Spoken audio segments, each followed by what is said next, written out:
मी general उपाय देते, जे पण नवीन घर घेतलेलं आहे आणि तुम्ही आता तिथे गृहप्रवेश करणार आहे, तर गृहप्रवेश करण्याआधी तुम्ही ते घर दूध पंचामृत बनवा.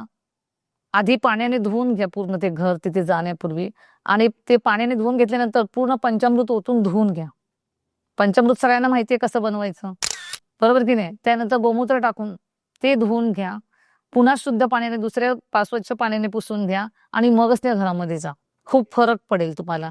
त्याशिवाय ज्यांनी घर बांधलेलं आहे आणि घरामध्ये कधी कधी कोणाची तरी डेथ पण होते, घर बांधले किंवा घरामध्ये सतत आजार पण चालू झाले, मुख्य माणसाचा आजार पण चालू झालेला, खूप त्रास होतोय त्यांना. काही लोक म्हणतात घर बांधलं आणि इथे आल्यापासून सगळं नुकसान होतंय. तर त्यांनी 27 शनिवार एक लोखंडाचा तवा किंवा चिमटा दान करा. आणि त्यासोबत तुम्ही दर मंगळवारी घरामध्ये गाईच्या दुधामध्ये शिरा बनवून बाहेर मंदिरामध्ये द्या. ओके. खूप खूप फरक पडेल. हा तुम्ही 1 वर्ष उपाय करा.